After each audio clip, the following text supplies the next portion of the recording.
Hi, I'm Vinu. I'll be talking about a new framework for stream data processing. It is developed at the Big Data Research Group of the University of Luxembourg. So in the course of this presentation, I'll be explaining about the motivation, architecture, and installation guidelines of this new tool.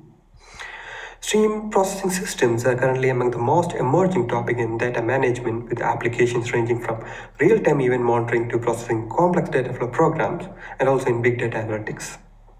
If you look at the state of the art stream processing engines, well, there exists a lot. You could easily classify them depending on if it is a scale-up oriented or a scale-out oriented, or whether it follows an ASP model or a BSP model, or if it has a traditional master-client architecture or a client-to-client architecture, and also based on the implementation languages.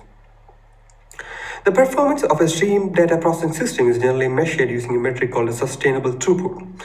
Sustainable throughput is the maximum throughput a system can handle without prolonged increase in latency. This phenomenon is also known as back pressure. And for an application which requires a very high sustainable throughput, we observe that the underlying stream processing system should follow an asynchronous stream processing model. It should be a scale-out oriented design, and it should follow a client-to-client architecture with less or no coordination with the master node. And it should be highly multi-threaded and built using low-level C or C++ for better resource management. Our solution is a new protocol called Asynchronous Iterative Routing, also known as AIR, which is built completely in C++ using MPI and pthread libraries.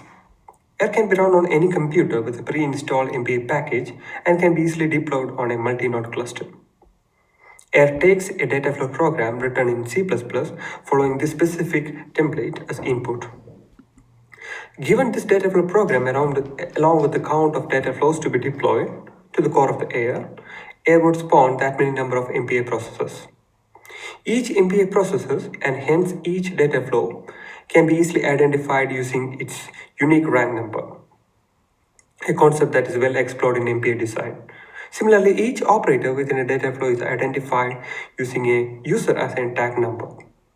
The unique combination of rank and tag would help to establish a unique communication channel between any two operators within the MPA container.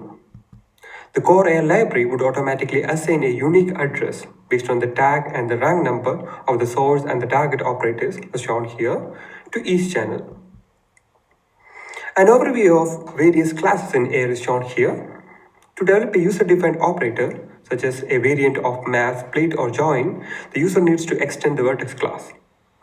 The dataflow class is the core of AIR that has three primary duties.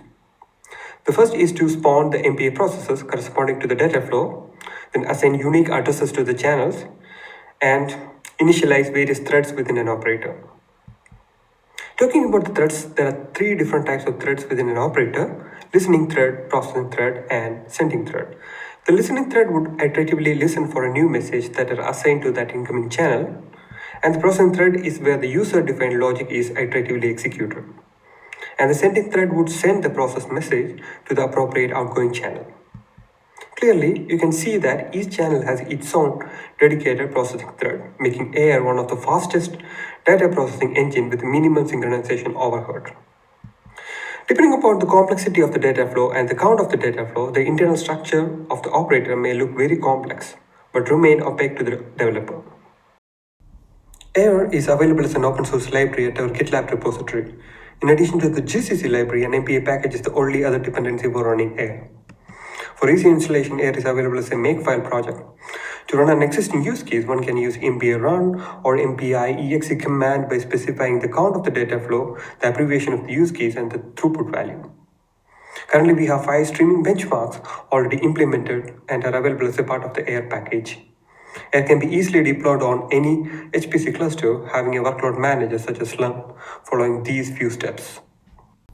To summarize, our experiments on a single node setup, our various streaming benchmarks show that AIR performs as good as the best scale-up stream processing engine. While on a distributed setup, it outperforms existing scale-out stream processing systems by a factor of up to 15. Thank you for your attention. You can continue the video for a detailed demonstration of the installation process.